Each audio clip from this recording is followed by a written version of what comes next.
Shalom.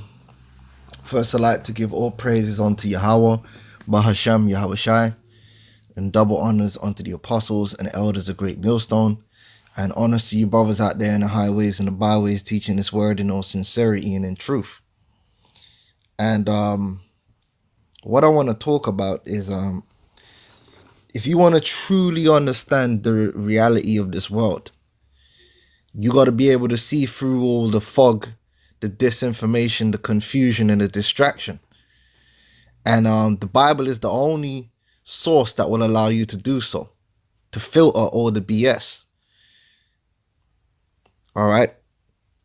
You see, the average person today believes they live in a society which is ruled by the majority.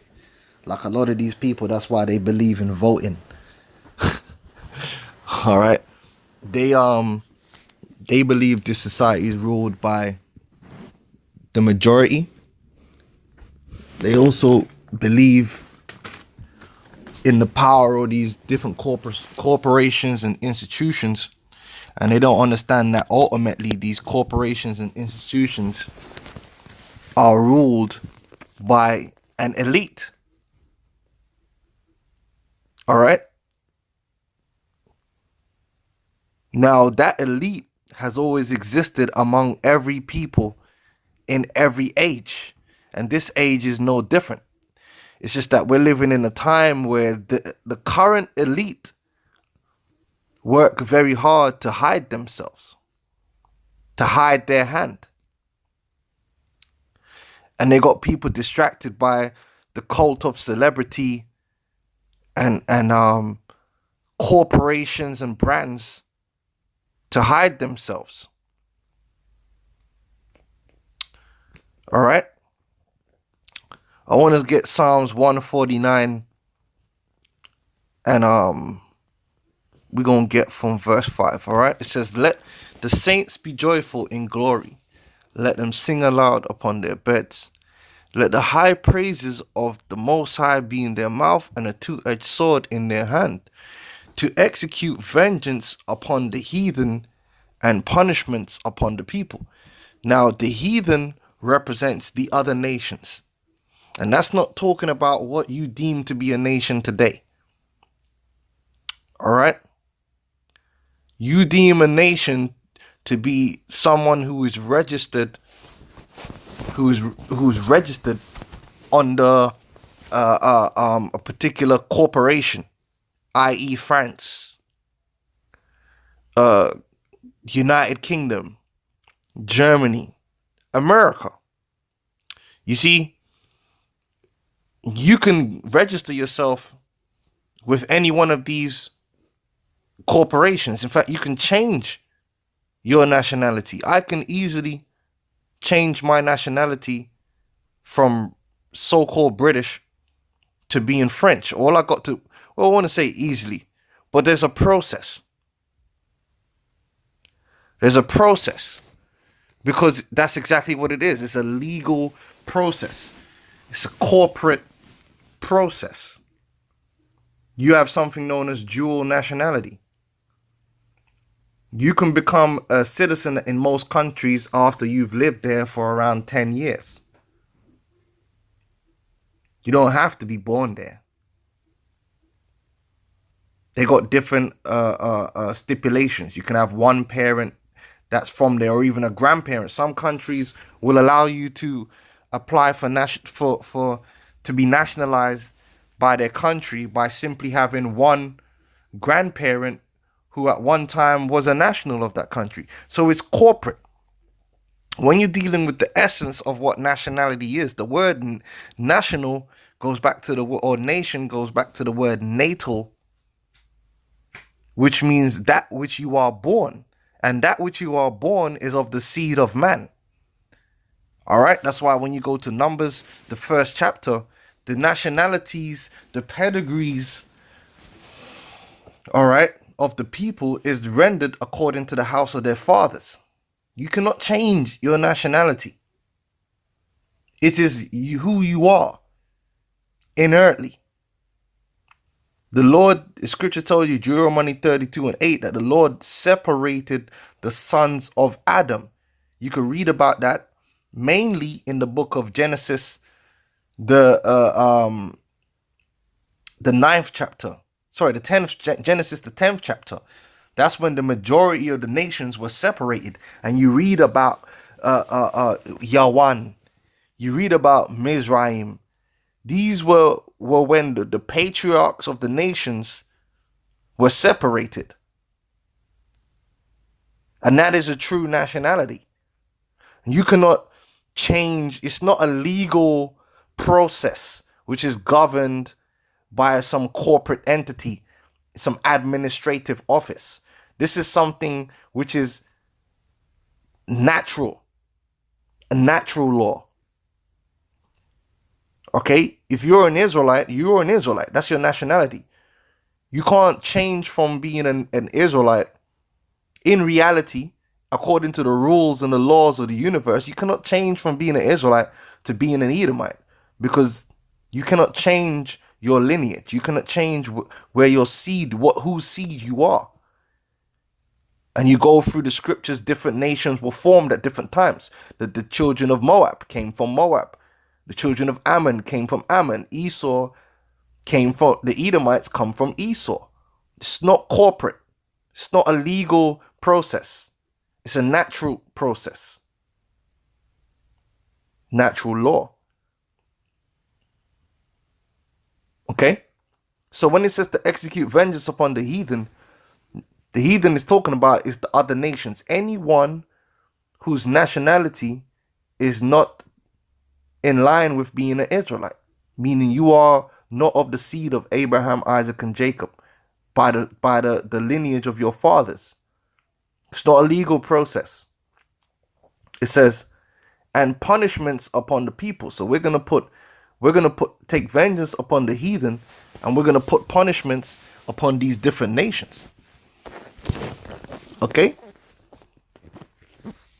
It says to bind their kings with chains and their nobles with fetters of iron. This represents the elites of these various nations, because every nation has their elites, their nobles, the highest class of men among that people, the highest families. And they tend to be the richest families. They tend to be the families with the most power and influence. All right? To execute upon them the judgment written, this honor have all his saints, praise ye the Lord. Now, the nation that we're going to focus on is the nation of Esau or Edom, who is the top nation on the planet at the moment. As it is written, 2nd Ezra, the 6th chapter, 9 to 10, it tells you that Esau is the end of the world and Jacob is the beginning of it that follow it. So we're at the end of this world, and Esau, the Edomites, the children of Edom, is the nationality which is in power. And they rule through these various corporations and stately powers that they control. That's why the top nations on the earth are all Edomite nations. Edomites run and control those nations. Now, do they have citizens of those nations that are not Edomites? Yes. But who runs and controls those and owns those corporations? Who runs and controls and owns the UK? Edomites. France, Germany, America. They want you to believe that America, you can get anywhere in America. It doesn't matter who you are. America is ran, controlled, and owned by Edomites. The chief Edomites. They run and control all the corporations and the state. But they hide themselves. Who they call the 1%, which most of you won't know their names, but you'll know the names of the companies and the corporations that they control and influence. You'll know the names of their agents. You'll know the names of the celebrities they own and control, but you won't know them. That's how it works. Now I want to get the word noble. in the Bible dictionary. All right, and because this is something that they deem to be of the old world, because the people that fit this classification no longer call themselves noblemen. Like the Rothschilds don't call themselves princes and nobles. They don't do that. They run away from those titles to the most part because they don't want the spotlight on them.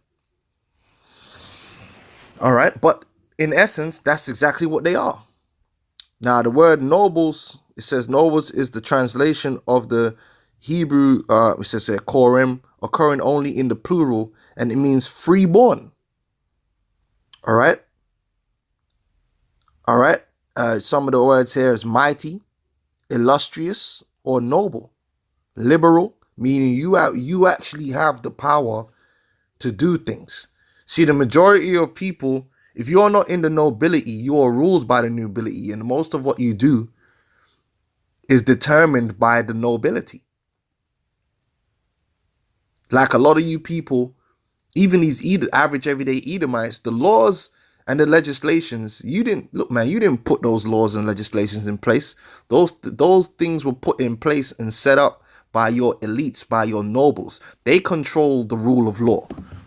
You think you control the rule of law. You think you vote and make some kind of difference, but you don't, which is why their agenda is what's getting pushed.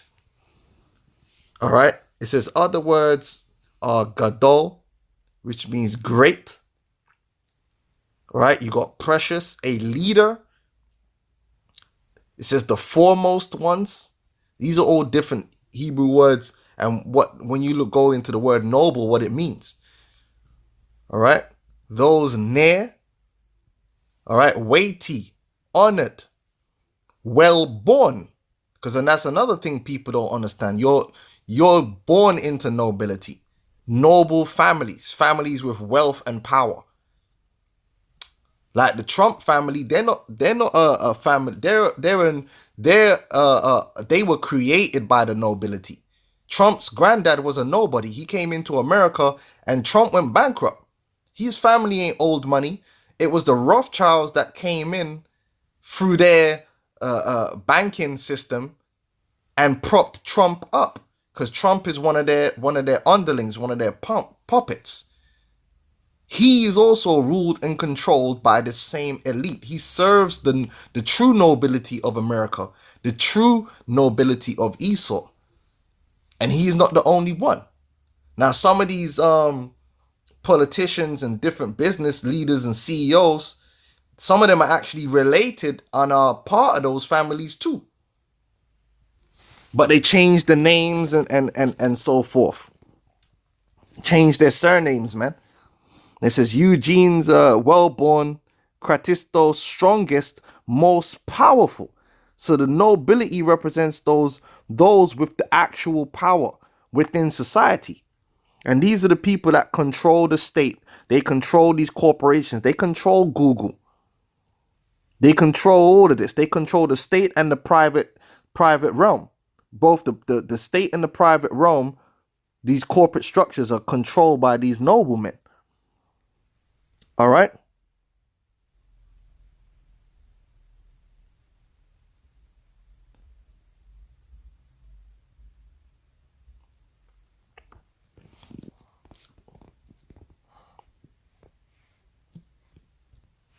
Right.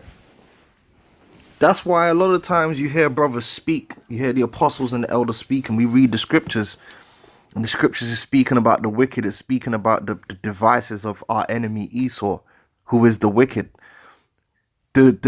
All Edomites are part of the wicked. They represent that wicked nation. But you might hear us say, beginning with the elites.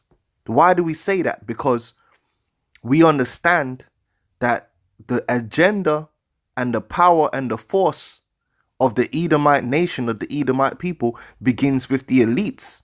These average day Edomites don't know what the hell's going on. They're not part of the power structure. They're being led. All right? They're part of a body. They don't represent the head. They're like the foot. They're at the bottom of the pyramid structure. They have no idea. These people don't know nothing about the New World Order. They don't know nothing about Jacob and Esau. That's not their concern. They're peons. All right? This is Psalm 64:1. This is why we say these things, because we understand that. It says, hear my voice, O God, in my prayer. Preserve my life from the fear of the enemy. Hide me from the secret counsel of the wicked, from the insurrection of the workers of iniquity. Now, when it's talking about the secret counsel of the wicked is talking about these Edomites. The secret counsel is of the nobles. It's these nobles that get together and have secret councils. The most these average everyday Edomites do is get together and go to a football game. Their agenda is just getting a better job and fucking somebody's wife somewhere. That's pretty much the average Edomite. They're not sitting there formulating plans on how to destroy Jake or not. They're not that deep. The ones that are doing that are in these think tanks that are moving and shaking, and who control all the different mechanisms that we see operating around us on the day to day. These are the higher classes of Edomite, the 1% and the few levels that there are below them that serve them. Like someone like George Soros, he's an agent of the nobility. He's an agent of the elite. Zbigniew Brzezinski, another agent of the elite, of the nobility. We understand this. That's why you got people running around talking about Jay-Z's in the Illuminati. Jay-Z ain't in the Illuminati. Jay-Z's way down the totem pole. He's just a rapper.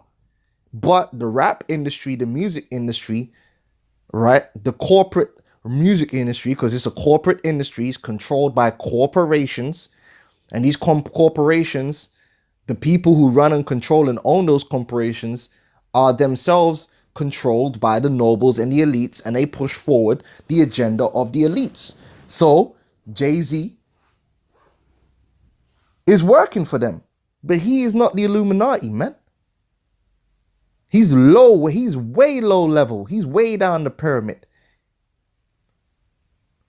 But he may be privy to certain things that even certain Edomites don't know because of his position. But he ain't the Illuminati. Jay-Z and Beyonce is not the Illuminati. The Illuminati, if you want to call it that, really ultimately represents the elite of the elite.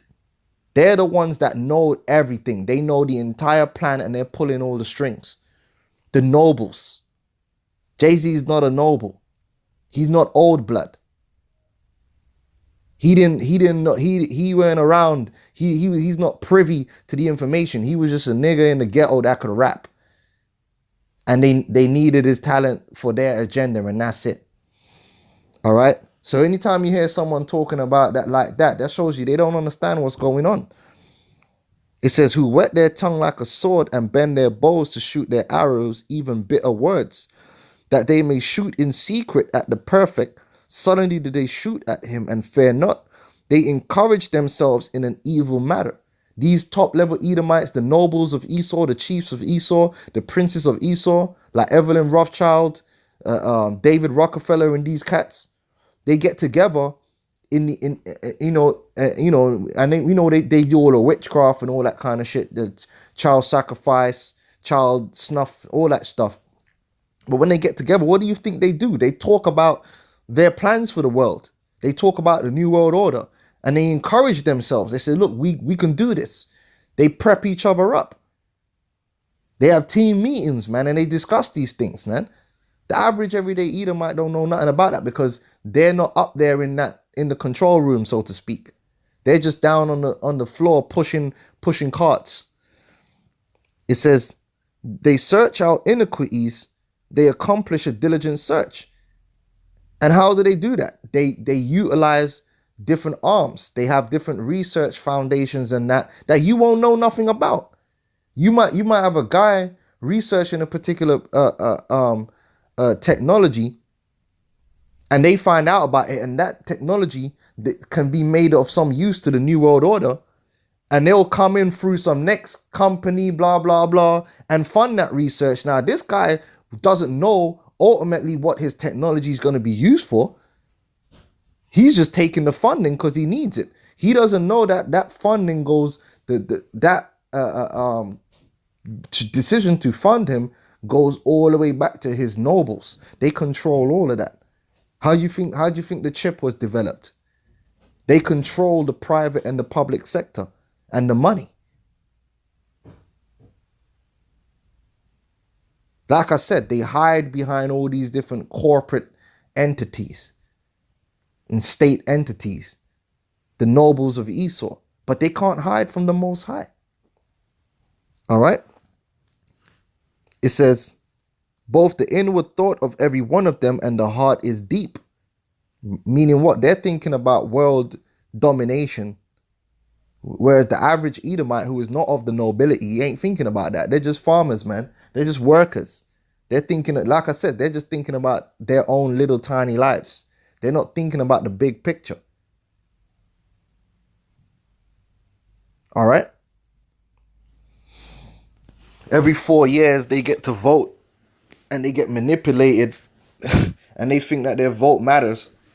They get told lies by the same media that's controlled by these nobles, and they just manipulate these people, man. They just manipulate these morons, man. And they got these morons thinking that they got some kind of power or they're running shit. You ain't running a damn thing. The agenda of the elites always gets pushed, no matter who you vote for. All right? It says, but God shall shoot at them with an arrow, suddenly shall they be wounded. So they shall make their own tongue to fall upon themselves. All that see them shall flee away. And all men shall fear and shall declare the work of God, for they shall wisely consider his doing. The righteous shall be glad in the Lord and shall trust in him, and all the upright in the heart shall glory. Because ultimately these elites, they're going to go into chains. Their plans and the things that they desire are going to come to naught, and they're going to go into chains. And not only them, but these peons that follow them are going to go into chains. Point blank, period. All right? I wanted to get,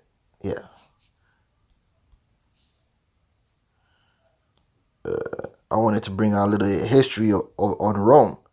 Because Rome was the same thing. Oh, Rome, the great democracy. I'll show you something about Rome. Ancient Rome, the plebeians and the patricians. The same thing was happening in Rome. The same concept of plebeians and patricians still exists today. That's why even in the political system in America, a lot of these guys that become president, they're all related and they're all juiced into the same things because it's still a patrician system being run. You got the plebeians and you got the patricians. Roman citizens were divided up into two distinct classes, the plebeians and the patricians. The patricians were the wealthy upper class people. Everyone else was considered a plebeian. The patricians were the ruling class of the early Roman Empire. All right? And you see, that's something that Esau tries to hide, that there's a ruling class. They just want you to think there's people with money. They don't want you to understand that these people control everything. They got the people thinking they control everything, which is retarded. All right? The patricians were only a small percentage of the Roman population, but they held all the power. And that's the same thing that's happening today. That's why the scripture says there's no new thing on earth. All right? The same exact thing is happening today in America, in Britain, and all over the world. But especially among these Edomites. It says plebeians, all the other citizens of Rome were plebeians. Plebeians were farmers, craftsmen, laborers, and soldiers of Rome. In the early stages of Rome, the plebeians had few rights. All of the government and religious positions were held by patricians. The patricians made the laws, owned the lands, and were the generals over the army. 99% of the land in the UK is owned by 1% of the population, even to this very day. This is just what it is. Right? But people are focused on Theresa May and David Cameron and what party is in power. Look, man, there's always only one party in power, and that's the nobility. And a lot of these politicians, like I said, a lot of them are related. They have a stature, or their family has always served the nobles. It says the patricians made the laws, owned the lands, and were generals over the army. Plebeians couldn't hold public office and were not even allowed to marry patricians. But in this society, they will allow a plebeian to hold a public office as long as they control them. And we're not even allowed to marry patricians. A lot of these top elites families, they don't marry people from these lower level places. It's just a fact. And they damn sure ain't gonna marry no so-called Negroes or no so-called Hispanics. Like a lot of you, Jake, get all happy because you might get with a white woman. 99% of the time, the white woman you're getting with is a low fucking level white woman, man. You ain't getting with no white woman that's fucking living in Monaco or is from one of the upper classes, because they won't even look at you. For them, getting with you is a step down because you ain't gonna be able to provide them the life that they want.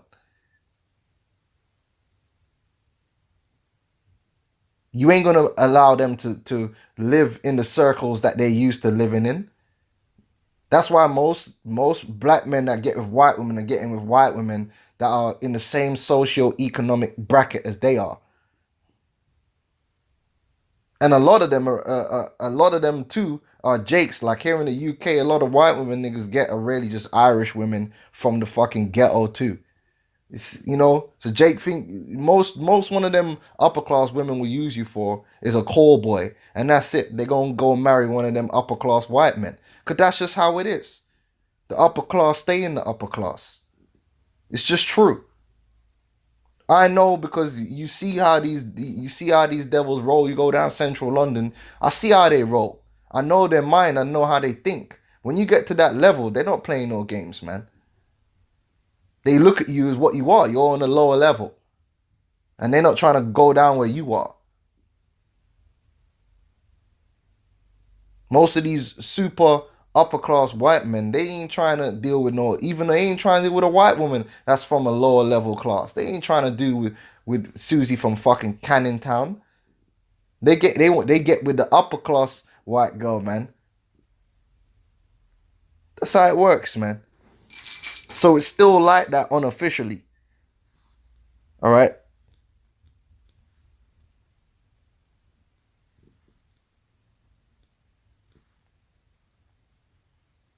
Now it says plebeian nobles. As time went on, there became few legal differences between the plebeians and the patricians. The plebeians could be elected to the Senate and even be consuls. Plebeians and patricians could also get married. Wealthy plebeians became part of the Roman nobility. However, despite changes in the laws, the patricians always held a majority of the wealth and the power in ancient Rome. So occasionally you might get like a dude from a lower class position who does well for himself and gets wealthy enough to be accepted into the patrician status. But like I said, you always got the nobility, and 9 times out of 10, you got to be born into it. And even in the Game of Thrones, they call it the highborn. They come from wealthy families with influence, and these wealthy families in influence today rule through corporations and networks and institutions. All right? So that's how you got to understand these scriptures. When you hear brothers bringing out scriptures and we're speaking about the Micah 2:1, you hear us say the so-called white men, and then you hear us qualify beginning with their elites. There's a reason we're doing that, because we understand that so-called white people, the Edomites, are a nation, but that nation has nobles and heads that run and control everything. And we're not ignorant to that fact, as most of these people out here are ignorant to. Because like I said, they only see as far as institutions and corporations and brands. That's what they see. And celebrities. Micah 2:1, woe to them that devise iniquity and work evil upon their beds. When the morning is light, they practice it, because it is in the power of their hand. Who has the power in this world, the so-called white man. But specifically who? The elites, the nobles, the chief ones. And they covet fields. The decision to go into Iraq and take that oil, it wasn't no average Joe that made that decision. That decision began with the elites. All right? And take them by violence in houses and take them away. So they oppress a man and his house, even a man and his heritage. The whole corporation of America is the brainchild of the elites, the New World. But you average everyday Edomites, you've had your piece of the pie and you've played your part, because the elites can't do it on their own. They need you to play your parts. So don't think I'm exonerating you. You're not exonerated. You are part of the body. You're just not the head. So that's why you will hear brothers a lot of the times will speak about the so-called white man, but then we'll focus in on their elites, because we have the understanding of who is really at the steering wheel, at the helm. The Rothschilds, the Rockefellers, the Oppenheimers, and the list goes on of these elite families. And then you got other elite families under them that are related. And the power structure is like a pyramid. And they like I said, they use these corporations and these state powers to meter out their hand. All right.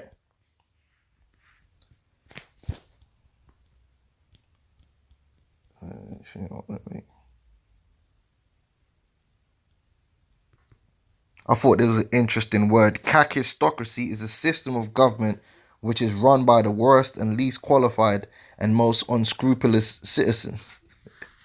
And that's the society. The society is being run by the wicked. This world is being run by the most least qualified and the worst of all the heathen, which are the Edomites, the wicked the Bible speaks of. And then they're in turn being led and run by the worst and the most wicked of them, which is their elites. Beginning with the elites of the tribe of Amalek, the so-called Jew. All right. So, pretty much that's what I wanted to talk about. That's why when you read the scriptures speak a lot about the chief peoples, the princes. Even among Israel, you see it being mentioned a lot about the princes of Judah, because every people has a hierarchy and nobles.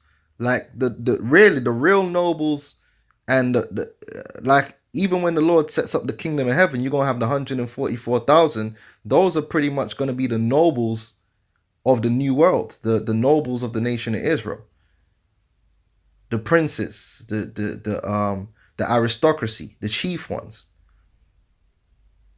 All right, but then you got the rest of Israel in the pyramid structure. Now, all Israel are royal, but there's royalty among royalty. There's levels to this. All right? So I want to go back to Psalms 149 and make the statement that you Edomites, you got a lot of you Edomites now that they are finding out about their elites in one way or another. And they're coming up against their own elites. You coming up against yourself. And when your elites go down, you're going down with them. And that's the bottom line. That's how the world works. Right? Do you think if you shoot yourself in the head, your feet what happens if you shoot yourself in the head? Think about it. So you people that you Edomites that call yourself want to come against your elites, you got to remember that everything you have is because of the leadership of your elites. They're the ones who orchestrated your rise in this world. The rise of the nation of Edom was orchestrated by your elites. If it wasn't for your elites, you'd still be living in the caves. All right? Your nobles brought you to where you are. Now, you might not like how they treat you now, but that's the bottom line is that when they go down, you gonna go down, because we gonna take you down. We gonna take them down through the spirit and power of Yahweh Shem Yahushai, and your ass is gonna be going down with them. right? So let's go back to where we began and we get straight to the point. Psalms 149 and 7, it says to execute vengeance upon the heathen and punishments upon the people. So Edom, the people of Edom, the people of Elam. But I'm focusing on Edom, the people of Edom. That's every single Edomite. And what we're going to do, we're going to bind their kings with chains and their nobles with the fetters of iron. So your super elite, your higher noble classes, they're going to be put in chains. Now, if we're going to put them in chains, what the hell are we going to do with you? You going in chains as well. You're not better than them. And that's how it always was in the ancient world. If you conquer a people and you bring